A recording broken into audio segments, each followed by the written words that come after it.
Hello and welcome to Who's On Next, the only podcast with a three-act structure. Today I have with me a woman who's had an extensive career on screen and in voiceover. She is Gwen in Total Drama Island and Jen in 16. It is Megan Fahlenbock. Hi. And how are you doing today? I'm good, Michael. Thank you so much for having me. Yeah, I know. It's finally getting a little warmer here, which I know it shouldn't be in January, but it's Oh, wow. yeah. Where are you exactly? Southern East Coast of the United States. Okay, Southern East. Not Florida, not that low, but Yeah, okay. Well, it's very cold where I am in Toronto, Ontario, Canada. So it's not getting warmer around here. So I don't know what you're talking about. yeah, because southern east coast of the United States is very, very weird with temperatures. It could literally be raining for a solid minute, and then it will just be sunny the rest of the day. It's very weird Sure. here. Yeah, it gets a little wonky here too. Do you have some mountains near you? Or are you kind of Uh, around like like mountainous part of North Carolina where I am is like on the far like left. I'm much closer to the actual like coastline of the state. Yeah. Okay. Carolinas. Yeah. You have a lot of windsurfing somewhere around there, don't you? Yeah, that's I'm like 45 minutes from like cuz there's beach cities not very far from where I am. So, Yeah. Cool. That's probably maybe that's why. I don't know. I'm not a weather person, but I think like when you're around water, things can be a little more unpredictable, you know? oh, cuz we just had like 5 inches of snow like a few days ago, and we Yeah. get snow here maybe like once every 3 years. Oh, So, wow. yeah. So it was nice cuz I used to live in the central US where snow was a lot more common. Yeah. Okay. That's where you grew up? Yeah, as they Where said, exactly? around Illinois. Oh, yeah. So I, Yeah. Well, I've kind of grown up for the most part in and around Toronto. I moved a lot as a kid, but it was always in and around, and there definitely I feel like most like I remember and most of my friends remember it being snowier growing up, but this year is proving to be quite a cold, snowy kind of winter season, I guess, I miss which it. I miss the yeah, I cold. bet you do. I know I I've miss that. always been a snow person. I've always really liked the snow. So, Yeah, you take advantage of it. You got to yeah. just dress for it. Yeah. I like the seasons. I like seasons. I mean, one day I think I could end up in a hot, sunny state and not do the seasons anymore. I might be ready for like hot all the time, but one day. Right now it's good. Right now it's fun. I like to ski. I like to snowboard. And but I also like to paddleboard. So I'll take I've water all always of been it. terrified of skiing and snowboarding because Oh. every time I've ever seen it, I just feel like I'd be terrible at it. Like, Are you not someone that does a lot of like, were you good at sports growing up? oh, I was never a sports kid, really. Oh, I okay. was good at roller skating. That was something I Okay. did like doing. But every time I've ever seen skiing, I always get so terrified that I would just be terrible at it. And that's not a sport that you want to be terrible at when you're going down a hill at 30 miles an hour. Well, I would say you definitely don't want to be terrified of it. And as I was an instructor, I taught people how to snowboard and ski. And that's part of it. It's a mindset thing, like everything. Like everything, there's a mindset. If you're afraid to do anything, it's probably not going to go over very well. Oh, that's why I Big- never liked skateboarding. I hated skateboarding. Anytime anybody ever tried to get me to skateboard, I was like terrified of it. I would get on it and I just 3 minutes like to a minute and I would just be like, nope, no, I can't do this. I'm just terrified I'm just gonna fall. Yeah, that's not a helpful mindset for sure when you're trying to succeed at something. So I guess in the start, what is it that got you started in acting? I got into acting pretty young. Like I would say I got kind of bitten by the bug when I'd watched a school play in grade 4. I think I was in the choir or something. We weren't even allowed to try out for the school play, and in the choir watching the play, I thought, "Oh my gosh, this is I want to be on that stage." And and then we moved again because we moved every 2 years of my life. And so the next year I was at a different school in a different part of the province, and I auditioned for Peter Pan, the musical, and I they cast me as Peter. And I've never looked back, Michael. I've always, ever since then, I've sort of just always been an actor, I'd say. I always did the school plays. And then I got kind of discovered. I say that with quotes around it because I find that to be a very odd word when people get discovered. You're discovered. But there was this photographer in a store in like our local, you know, it was like a whatever, a just your local convenience store. And I was in grade 8, and she was a photographer who just moved to the area with her husband, started a photography studio. And she said her and her husband would love to film me. It was fully legit, like, we'd love to film you. You never know. Like, kids, do not try that at home if someone comes up to you. I was about to say. Yeah. Yeah. You could be, but you can research and you can find out if the place is legit. And this place was very legit. And they were a great couple, and they had kids, and I ended up being their babysitter as well.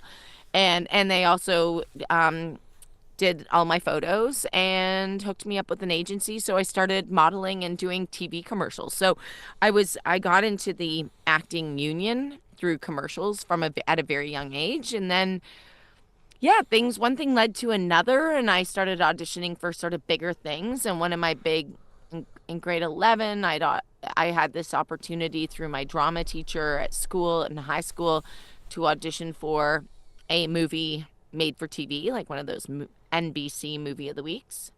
And so I auditioned, got the part, moved to Budapest for the first 6 weeks Oh of my grade gosh. 11. Yeah, like just jobs kind of, I was still a kid when I was doing that, and I was focused on it to the extent of a kid, to the extent a kid can focus on something. Because I was also, unlike you, I wasn't scared of sports, and I played a lot of sports. I was good at sports, so I just played a lot of sports as well. I was a hockey player. I kind of had big NHL dreams because we didn't have the PWHL at that time, so you could only dream about playing with big men, which was weird for a girl, but whatever. Those were the 70s and 80s for you. And yeah, and I ended up like having to pick. So I always kind of wanted to do both. And then like being an so like I really wanted to do both. Like, I love performing, I guess. I just really love to, whether it was being on the ice playing hockey, or I ended up being a professional water skier, doing shows on the water, and I did that all over the world. And I just kind of like would go back and dip back and forth with acting. Like, I kind of took time off, but I was still part of the union. I went to university. I tried not to be an actor, but then came back as an adult after living in Thailand for a couple of years, doing a live action stunt show and a live action water ski show. And I decided that I was not going to be able to watch movies, and wish I hadn't really like put, all my eggs in one basket and really like focus on it. So I came back to Canada after traveling through India by myself, that's for another day. That's a story in itself. A story with many stories that sort of fly out of that like branches of a tree from a trunk. And anyway, and then came back. And so, yeah, so as a professional actor, as an adult, I've been doing, I'd already had a lot of experience coming back at, let's say it was 1990, kind of 7 when I started back up again. And it took a bit before I sort of landed stuff that, I waitressed a bit on the side at that time. That's what people did. Oh, you're an actor? You should be a waitress. And it did make sense. It's a sort of a job that you can do to keep your rent. And it's always something that as an acting coach and kind of life coach, I was somebody that when friends' parents or people would give me the, again, air quotes, advice to have a, more air quotes, fallback plan, I said, forget that. You have a fallback plan, you fall back. But now as a coach, I definitely urge people to make sure they have something, some form of income that keeps a roof over their heads, puts food on the table, gets all their basic needs met.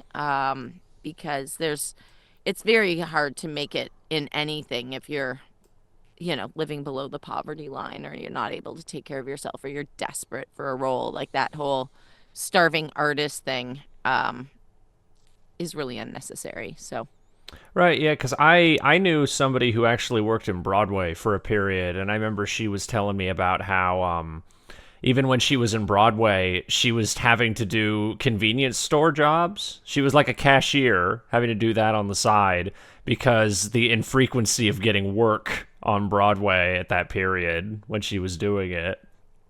yeah, you just never know. Like that's the problem with this business is there's no guarantee you can, even every audition you have no control over whether or not you're going to get it. There're going to be quite a few people that are going to have a really good audition. So it's tough. It's a really tough business.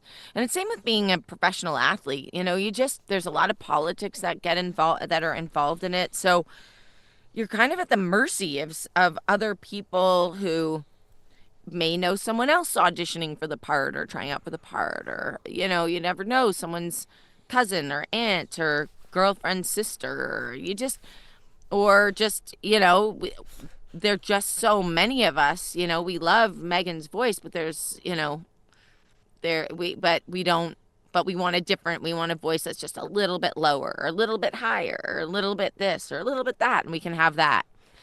So it's really tough. I think the big thing is what I was talking about at the beginning of this when we were just chit-chatting. It's the mental game. You have to believe in yourself. You have to bring your A game to every audition.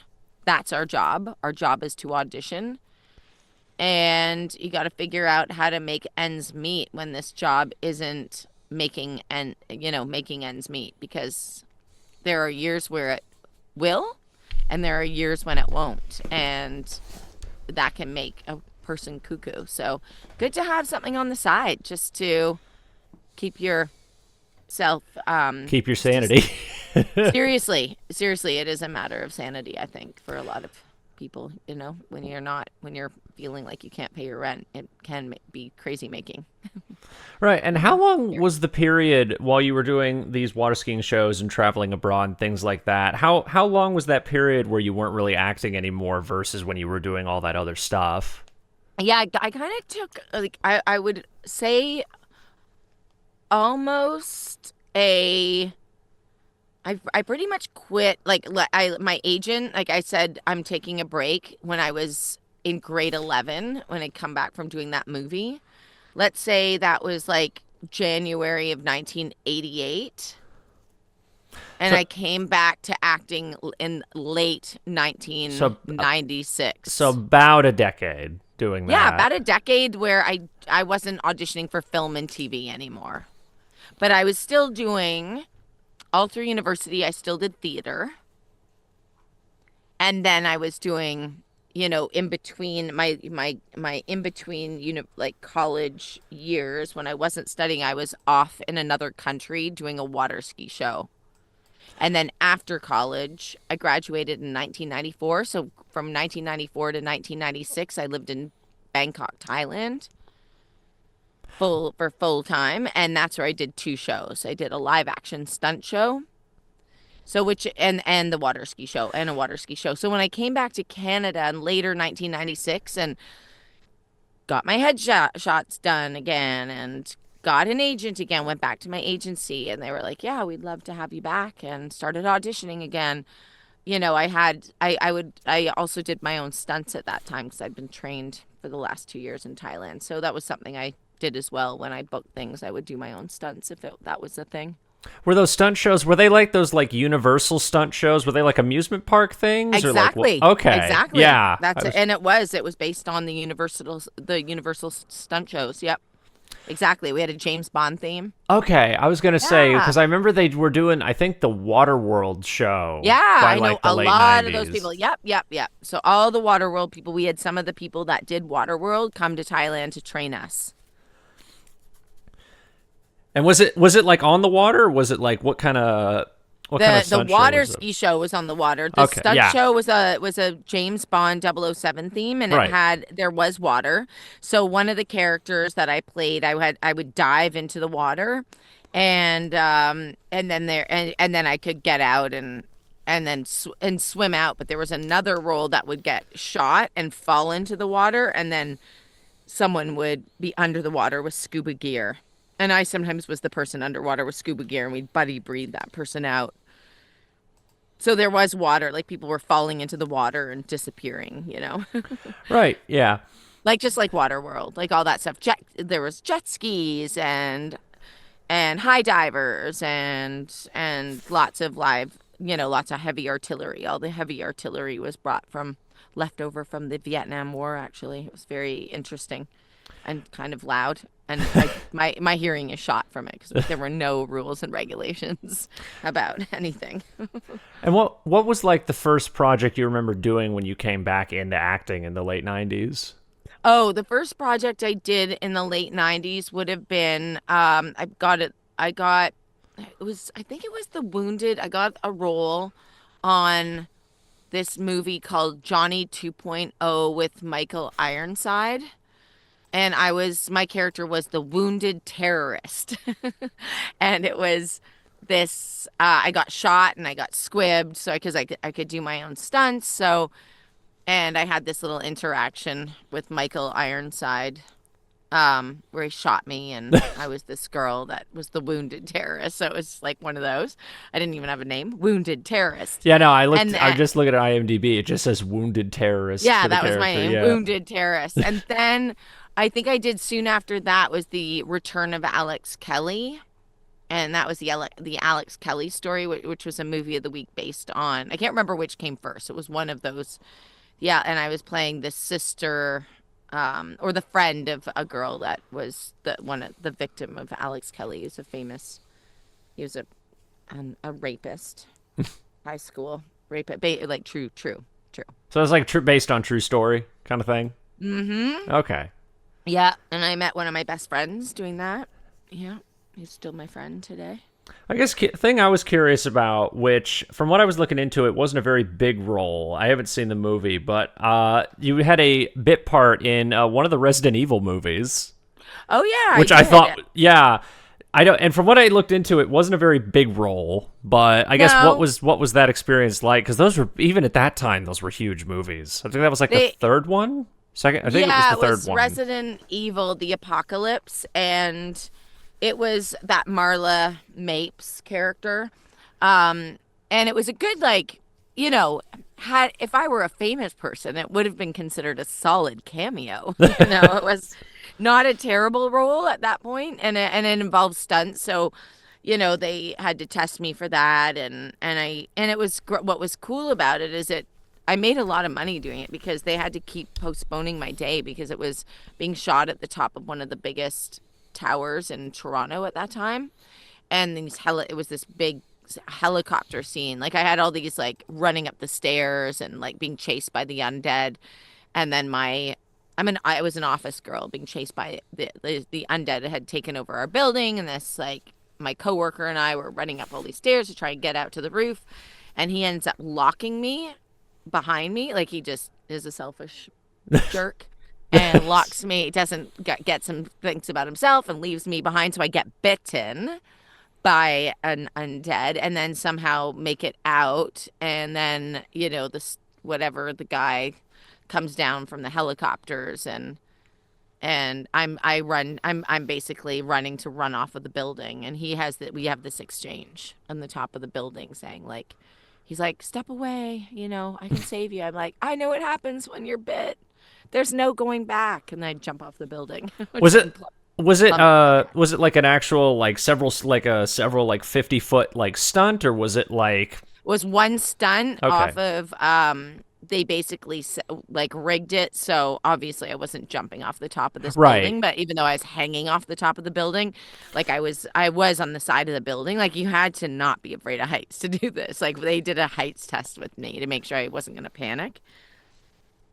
But I did realize like doing it was one of those roles, because I always thought I would then because of that trajectory of doing stunts, I was like, I'm going to be an actress that does like her own stunts always because I love it. I'm so physical, and I am very agile and I'm very athletic. So I was like, I could do both, and that way I can get paid as an actor and as a stunt woman, and like always a businesswoman, or trying to be. And but what happened with that role when I was actually doing the stunt and the close up of me jumping off the building, and I was basically jumping off this little area, but I had to jump 10 feet and onto a mattress and flip at the last minute so I didn't like hurt Oh, myself. So I actually had to do a very precision stunt. And but my acting job, like the actor Marla's, my character was like I was killing myself, right. right? I was jumping off a building. Was it like how many takes did they have to do of it, or was it just one take? Oh, many takes. We did Okay. many, many takes of me jumping off of it. So I had to jump off of it probably, I don't know, so many times, like 10, 12. Big movie. And it was a big movie. So they had a big budget. Yeah. So they took as many takes as it took to get that close up, me like a mess, crying, like killing myself. Right. Yeah. Because And then I had to do this precision stunt. Usually when you kill yourself, you're not thinking about spotting your landing. you're not thinking of like arms. Well, like how are you having arms spread out, or like how are you having to Yeah, land? like I had to Okay. land. I had to land though, so I didn't break my neck.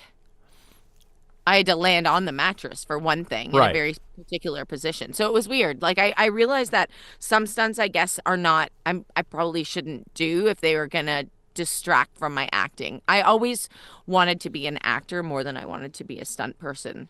At one point, one of my stunt coordinators said, "You really should pick, and you could do very well as a stunt woman." And I was like, I can't just. That's what I said. In hindsight, I'm like, maybe I should have, quote unquote, just been a stunt woman. Just. I really like to put air quotes. I'm realizing. I don't know. It's just that word just, just be a stunt. Like it's a huge, I have a lot of friends who are stunt people. And one of my very close best friends who was a professional high diver and did those shows in Asia too. We met doing, well, actually one of my friends, one of the actors from, this is a fun fact that not a lot of people know. When I did remember I was talking about the Alex Kelly story, Yeah. the return of Alex Kelly. Fun fact, I met my very good friend Kristen Booth on that show, and she played the sister who, the actual victim, Alex Kelly's victim. I was like in that story, the Alex Kelly story, I went to the party with the friend and with my friend, and I end up staying and partying. She wants to go home, and Alex Kelly offers to drive her home, even though I'm supposed to drive her. And I'm like, just go with Alex. And then she ends up getting raped. And then her younger sister, was played by my, future friend, Kristen Booth. So anyway, Kristen Booth was doing a really big movie with Ryan Reynolds years later, called Foolproof, and she had a very intricate stunt to do, and she requested me to do her I stunt. was about to say, did she say she wanted you to do it? Yeah, because her stunt woman, who's now my very good friend, Alicia Turner, an incredible stunt woman. Kristen was worried because she'd done so many of her own stunts, and this was such a precise, very close up. She just really wanted it to look like her. And she and I kind of looked a little bit we're both blonde, similar sizes. And she was like, I want my friend Megan to do it, which was an uproar in the stunt community. This actress, Megan, who the hell is Megan Fallenbach, coming to do, our lead actress's stunt. And anyway, lo and behold, Alicia, who was losing this job to me, she and I became besties, and it was all good. She became a very good friend of mine and is still a very good friend of mine to this day. And she couldn't not hate me. She had to love me, and she understood at the end. Because it's always like, wait, how is this, little actress gonna be the stunt woman? I'm the stunt woman. I'm like, I am actually a stunt woman too. And then we found out we had all these commonalities, like living in Asia. And she's like, okay, you are a stunt woman. So, okay, fine. I guess it's okay, Well, I was gonna say, I guess, was there like agencies or like different channels you would have had to go to just cast an actress as the stunt woman? Well, I Like, already had an agent, so it was okay, all good. Like my agent, it was all legit through my agent. So Kristen got okay. me like a really good gig. Like Yeah, I just was didn't know on if it was set. like with a stunt person, it would have to be through like a different channel if you were gonna get No, somebody. it's all performance. You can be there are different agencies for stunt people, but it is a little bit different, but it's all part of the union. You still have to be in the union, and that's more the thing. It's the union rather than the agency. Okay. Yeah, it's about being on a union show. So, yeah. But I had an agent, so it all worked out. And my agency is an agency that reps a lot of different people, so they understand the stunt contracts. And I guess where did voiceover work come into play? Sort of in that time. So when I was first, back from Asia getting started, I started taking like a lot of classes because I didn't actually go to theater school because I was trying not to be an actor, back when I was trying to figure out what I wanted to do with my life. And I went to a really good university and I went to I wanted to be something in psych, so I took psych and then I ended up in anthropology. To be honest, I thought I was like, I got McGill was a big school and they weeded me out of the psych department. Anyway, I ended up in anthropology, but regardless, I also took drama. Like I focused on drama and psych and anthropology and ended up not knowing what the heck I was going to do with my life. So there you go. Maybe don't take those three things, kids. uh so I started taking classes and like did a lot of Second City, did some very serious like on-camera acting classes. And around that same time, people are like, "You must do a lot of voice work. You have this really unique voice." And I had not even considered voice work, Michael. That was not even like something I'd thought about. So that I started taking classes and I talked to my agent and my agent at the time was like, "Well, I already rep a lot of people." I don't know. She was like not interested in my voice. It was very strange because that is definitely proven to be one of the area that I've had sort of the most I'm gonna use air quotes again. Success. Iconography. I'm trying to think of the word. I don't know. I No, more success. I I don't know. Just guess. I guess or iconography. I love that. I don't even know if iconography would be the right term I'll take it. for. But yeah, I really fell in love with the medium and now, now there's just a real problem in our industry because we've been completely all the union actors in Canada have been locked out of doing voice work. But anyway, that's for another day. But yeah, so that kind of started and then I would when I started auditioning when I moved agencies after a while. I was with like this top agency. I just wasn't really connecting with them and the voice department didn't seem all that interested in me.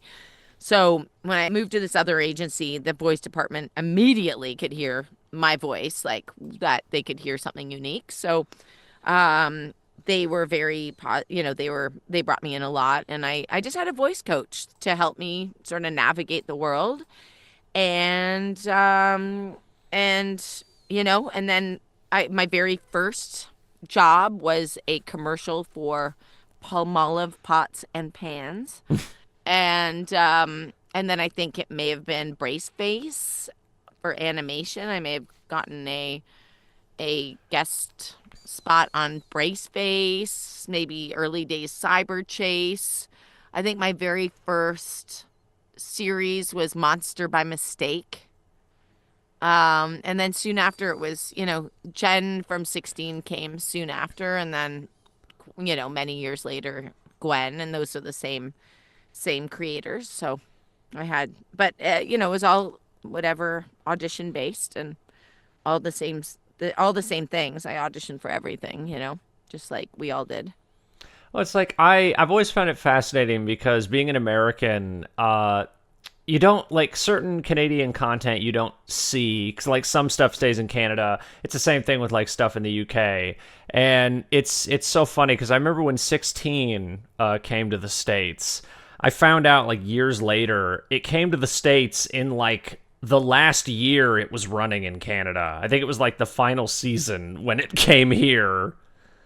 I heard they were trying to get it in there, and I heard it was in there, and then they took it out of there because there was the episode when all the girls had their periods, Yeah, and yeah, there were episodes they weren't allowed to air. that is just so crazy. Can you imagine? Oh, well, the funny Like thing what? is, oh, the funny thing, because with Total Drama Island, when that came here, the show was already like they would have censor beeps and like characters would have like blurs over things like that. Like when Oh yeah. it came to the States, they would censor the censor beeps. And like I assumed they would have the actors come in because it didn't sound like a voice double. I assumed they would just have the actors re-record a new thing. So they would literally dub over the censor beep. Yeah, yeah, With yeah. I remember that. yeah, and I always found that so weird because as a kid, and because YouTube didn't have as many copyright restrictions back in the late 2000s, No. all the episodes were on YouTube because Right. Total Drama came to us like 7 months after it came to when it was in Toronto. So Oh, total drama? yeah, Oh, you okay. you could watch like full episodes on YouTube like weeks before they even aired in the States. Oh, wow. Yeah, Okay, interesting. so I was watching those because I didn't want to wait for the next episode as a 12-year-old Yeah. child. No. And I just remember watching it and hearing the censor beeps, and then I would watch it on TV later, and I'd be like, they said something different there. Why did they not? Like, why is it not being the same as it is when I was watching it on the computer? Yeah. It's just very, Yeah. very weird. Yeah, that's weird. Cool, because that was also during that period where I think the writer's strike was going on, and they Oh, were yeah, yeah. importing a lot of Canadian television to Cartoon Oh, Network yeah. and Nickelodeon and Disney during that period. Because I Yeah. think Yin Yang Yo also... No, that would have been before the writer's strike. That would have been like a couple years before. Yeah, maybe a bit before that. I can't remember the date. I'm a little I started having babies in 2007, and so everything's revolves around that. That's my timeline now, and COVID, of course. Yeah. Well, and I Yeah. guess with let's see, we got 4 minutes left, so I think that'd be like enough to start another question. We can bleed into that. Yeah, okay, Okay. cool. I guess what is it like seeing the massive impact that shows like 16 and Total Drama have had, like since both of them have come out? Oh, what's it like seeing the impact of it? Of Yeah, like just it like just how like the massive the fan communities are and Yeah, things like yeah, that for that's those my two favorite shows. thing. Yeah, I mean, who knew, right? Who knew? You just never know what's going to, you just never know what's going to hit and what's not going to hit. Like why, why wasn't Totally Spies, for instance, as popular as 16, right? Or, a little bit different tones of the show and different genres, but still, like why was 16 so such a hit, and then Total Drama Island, why was that such a hit? And it's great. What I love about it is, I don't know, I guess like it was a bit it's a it was fascinating, and doing, the fan expo things was a whole world in itself, and like, oh wow, like there are all these fans, people love this, and sort of realizing like how, when people would come to meet me, they'd freak out, and I was like, wow, this is really, you don't see it on the street because people don't recognize you out on the street. I have only had one thing that I was really recognized for from my face. So you don't get it out in the world as much, but in fan places. And now with social media, I can really see it through social media, obviously, and people can find you and talk to you and, all the accolades. It's pretty cool. And then you see, I did put one TikTok out and it had all these like views very quickly, and you know just very strange. I don't really understand how the whole world works, but all that stuff I don't really get so much. But what I like is, if there's what I like, access to the fans. I'm like, I like having access to the fan community, and it's just really, I love hearing people say that, they found, especially like the underdogs, I guess, again, quote unquote, underdogs, kids that felt like they didn't have a lot of friends or they didn't really fit in or they, struggled making, connections or struggled socially or just had a tough time for whatever reason. And, the gang, hanging out with the gang from 16 after school was their bright light in their day. And hearing stuff like that is just, it's incredible. People finding their voices through watching the cartoon. So that part of it, I'm in awe of, and I'm so thankful. And I have a lot of, gratitude around it. And and I just want to use my voice to help. I guess it's inspired me to help and to help people sort of find their wings and fly. And now that I'm a coach, it's been great because I have all these amazing people, and clients and coachees and people I work with now and help them find their stride because they can find me 'cause they look up to me. So, and I like that. Now I can help them. So it's good. So I guess the other thing with Total Drama, because they brought you back multiple times, like multiple times. I think about every show. I think about every single season of that show, your character was brought back in some way. And I guess what was it like having so much longevity with one character? Yeah, it's always great. I mean, first of all, you're happy to be working and you're happy your character, you like to play. And when you're an actor, you just want to act. That's what you want to do. You just always want to be doing what you love to do. So there's that. But once you know a character and get into the headspace, it's just easier. It's just easy. It's not like, my day to day nowadays is getting into the headspace of a whole new person every single audition, and it's a lot of work. Like auditioning is a lot of work. When you land something that you get to do for the next 5 years or 10 years or whatever, it's such a gift because there you get, you've already done all the work to create the character. So it's just getting back into the headspace and playing and having that work and not auditioning for that work and just getting the job and getting paid for it and being able to just live and have and really the work is very fun at that point. It's not as hard, right? Like a new job, every time you have a new job, it's hard. It's like, oh, gotta figure this out. I gotta nail this character, figure out who this character is. It's not just a voice. Like voice acting isn't just, it's just the voice. There's a whole acting component to it and understanding who you are now, right? Just, we were talking about the weather being all over the place. It's hailing one moment, then it's sunny another moment. That's like an actor's brain. It's like, I'm a doctor today. I'm a I don't know, a hedgehog. I'm a hedgehog today. Today I'm a hedgehog. And today I'm a little boy today. And, tomorrow I'm, Melodia, the crazy stinker Bart with the crazy French accent. That was the first thing I think I ever saw you in was Yin Yang Yo. Oh my gosh, that's that's cool. I was 10 and I was a Disney kid. Well, I was a Cartoon Network. I was a lot of animation networks as a kid, but Disney XD was where they had Yin Yang Yo. And I remember Total Drama. I am that autistic child that like learned how to pick up on voices like very, very easy. Yeah, amazing. So when Total Drama came out, I was like, that's the guy who played Yang. That's the woman who played this character. That's the guy. Like, I was able to pick up on it very, very easily.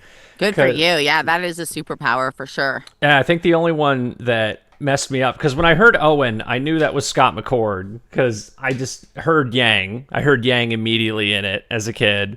Yeah. Trent screwed me over. I did not realize that was Scott when I was a kid. Yeah. But I guess something I was curious about because Total Drama Rama came out several years ago, and I was curious about this because I guess a lot of people there was like a rumor going around that you had been like blacklisted from something like that, and I guess what was the whole situation with that?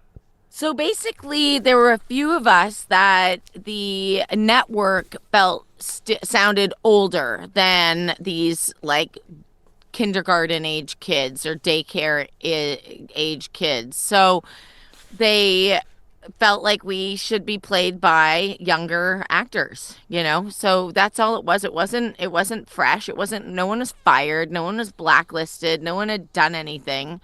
I certainly, Fresh TV wanted me to they want and they knew our fan following. And I did make a mistake because I got angry when they were like, no, we want to recast it. Gwen wouldn't have this voice. And I was like, oh my God, I've had this voice my whole life. Like, I have this voice.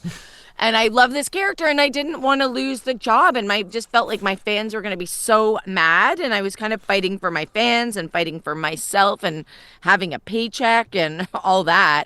And that, if any rumor came out, that I definitely pissed people off, including Fresh, by being a bit vocal on social media and being mad about it. And so that kind of started a bit of an unfortunate thing because, my fans sort of went after Fresh and Jen and Tom, and it wasn't them. They were fighting for me as well. We still have a great relationship, but it was it's one of those crappy things that happens in show business that where there really isn't loyalty, and the show, there's a lot of politics involved and who sort of owns the shows, and it wasn't Fresh TV that owned Total Drama Rama at the end of the day, even though they created it.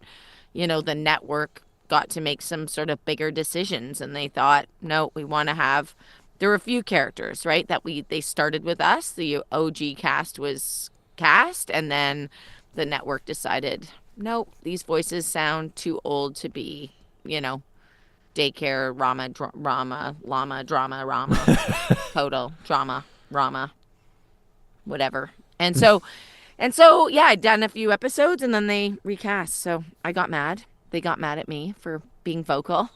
I had to, apologize and eat crow. And I did. And I learned, I guess there was like an NDA possibly that I'd signed, which I did. But it was really, at the end of the day, it was just not, I needed to be a big person and just say, okay, this is the way it works. And it is what it is. And I wish this show all the success in the world, and the character, the actor that is playing Gwen on that show, I wish there was no, there's no bad blood anymore, and I have not been blacklisted and none of that. No one cares about that. It is what it is. It's way in the future now, or in the past. Yeah, I guess in the past. I guess for like a long time it was never really known how that situation had turned out, because I know some of the original cast didn't return, and there was like this rumor that the original cast got blacklisted, and it was it was a lot of he said she said online on like what had happened. Yeah. Yeah, none of that. There was none of that blacklisting. There was not.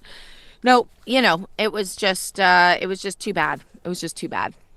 And it's just one of those disappointments in my career that I've got a few of them. There are a few disappointments over the years, and it is that's what happens in life. It's a disappointing thing in life, that we have to deal with and rise above. I've got kids, my kids play hockey, and they don't always make the team they don't want to be on, even if their friends are on it. And it's kind of a similar thing, Right. On to the next show. Yeah. Yeah, because I've always had like the same kind of issue, because I do voiceover work too, and especially if it's a project I really want, and then I get it's one of those things where I know they always say you shouldn't get disappointed, because you're going to just keep disappointing yourself if you don't get a job.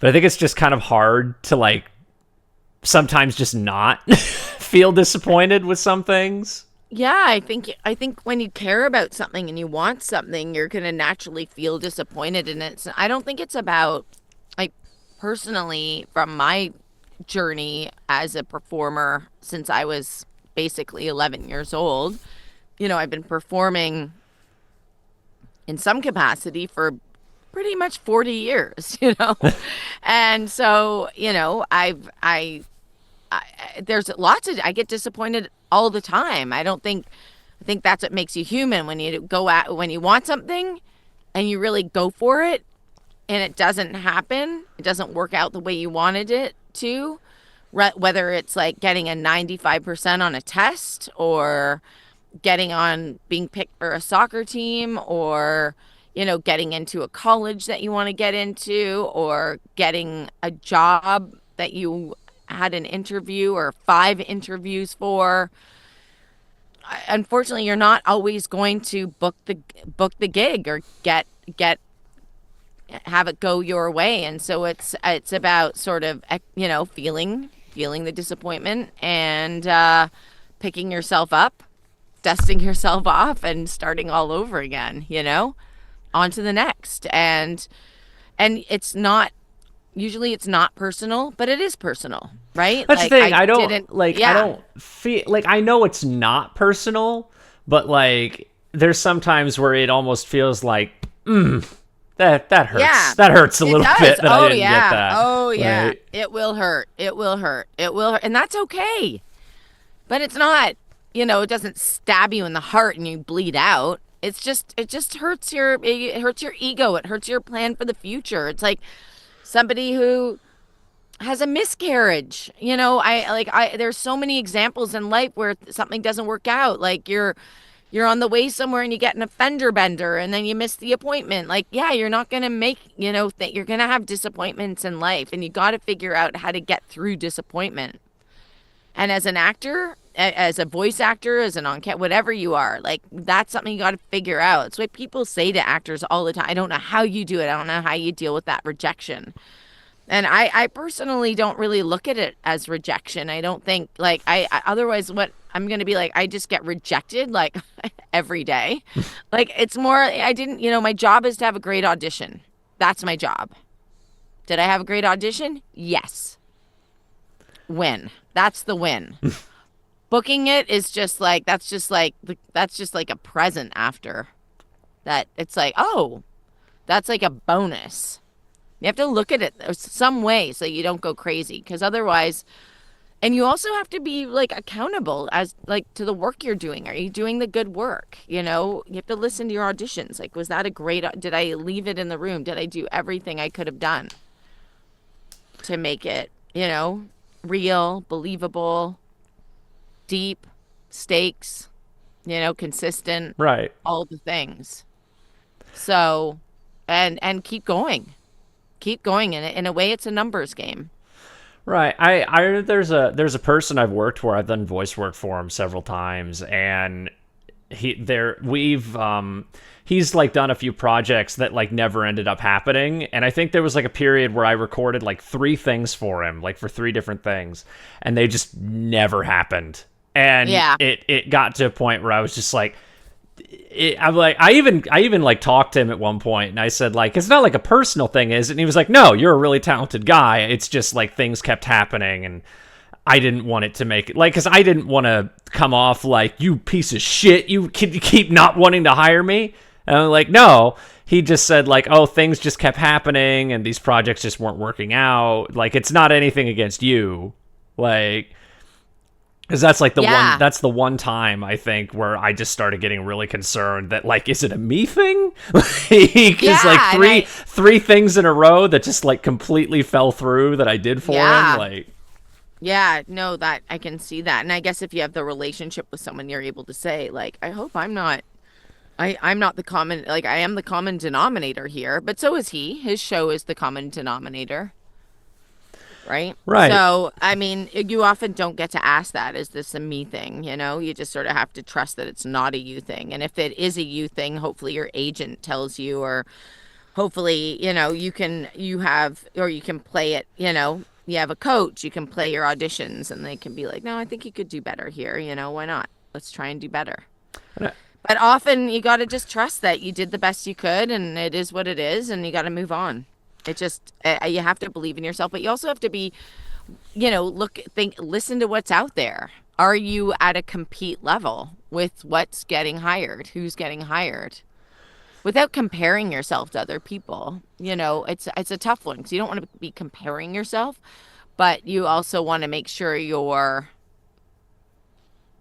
doing the good work, doing Right. good work, or you're the best work you can do. I guess to wrap the interview up, I guess what is the advice you'd want to give somebody who wants to get into the acting field? Though I guess we did have a lot of that conversation just now. Yeah, But yeah. I mean, go for it. First of all, go for it. If you have a dream, no matter what it is, like I have so many people that come to me that are old, are now in their like second, the third act of their life, or they're like, their next half of life, like after post 50, right? 60-year-olds that are like, I always wanted to do this. I never did it. I wish I'd done it. It's like it's never too late, first of all, but also like why not have that as a creative outlet? You never know. I always think it's like if anything, it's a stepping stone.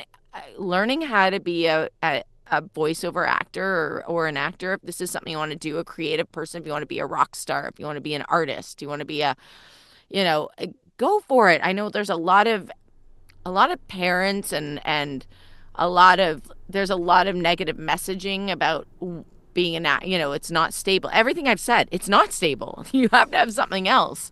You have to have, go to school, stay in school. You can go to theater school, go to drama school, go to do all that if that's what you really want to do, because you really do have to work hard. So you got to go for it, or get a coach, stay in nursing school, or stay in med school, or stay in law school, or stay in whatever, do your undergrad, and you can still want to be an artist and go for it, but have other skills. Like you'll never lose by honing as many skills as you can. And that's something that plays into being a performer. Have lots of skills. Like me having all those like weird skills, like being an athlete, that's really helped me in what I do. In a lot of ways, being an athlete doesn't help me be with my voices or being a voiceover, actor, but it does help me with being an actor because I've played many roles. I've done many things. I know the human condition. That's what being an actor is all about, is to get close to those emotions and being able to, for making sure people can see those emotions if you're doing something on camera, or hear those emotions in your voice. It's not just playing the idea of an emotion, it's feeling those emotions. It's real acting. So, you ask about what's your advice, go for it. And how do you start? Well, call me, call a coach, start there. Start with, getting, or going to school, go take a Second City class or an improv class. Start doing the work. It's not easy work. People think just sitting in my closet and doing voiceover work all day sounds like a dream job. Well, you got to be good at it, because like everybody wants easy. It's not easy. It's hard. So you have to want it. You have to really want it. It needs to be a passion, and you have to put everything into it. It's not easy, but it's rewarding. If do you enjoy doing your auditions, Michael? Oh, I love doing voice work. I think it's just it's just I do have these spells of depression where it's just kind of hard to commit to do auditions for a period. It's just these kind Well, of that's different. Yeah, yeah, if you've got you battle some things, you'd have that for any job, right? right. You would have a hard time going to work. I was gonna say yeah, because that's always been my big issue. Is I guess just like I'll have these like spells or these periods where I'll just be like, yeah, I'm gonna commit to recording. I'm gonna do like 30, 40 auditions in the next like couple weeks, and then I'll do like maybe half that, and then I'll just be like, I'm not really in the mood to do this for a bit. like, Yeah, and that's like, I mean, sometimes you're not in the mood to work.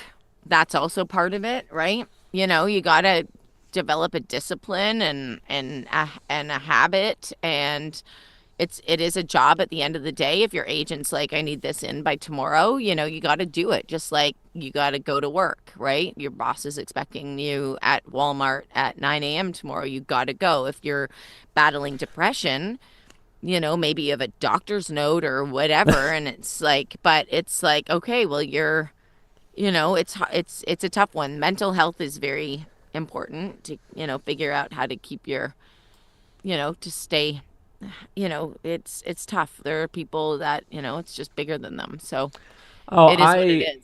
I remember somebody I forget who, but like somebody I'd interviewed said like well, what's the thing you get? Like, I had said, like, well, I get so much more enjoyment out of doing this podcast now because that's what I've been doing for like 5 years. I've been doing this podcast for like 5 years, and the last couple of years, I've just gotten so much joy out of doing this. And I like doing voice work, but like, Yeah. I just have so much fun just sitting, like, talking to you or talking to other animators and directors and musicians, and like, I don't know, I just enjoy sitting down and just having these like hour-long one-to-ones with somebody Yeah. in the industry. Yeah, it sounds, I mean, I think I would really enjoy that too. And then it's a matter of how do you generate that into an income, right? Well, for me, it's not even income. For me, it's just I just enjoy doing this. I don't make any Yeah, and money that's off great. this. Yeah, yeah, yeah. And of course, and that's great. So, but I guess at the end of the day, we've got to generate income somehow, right? Right.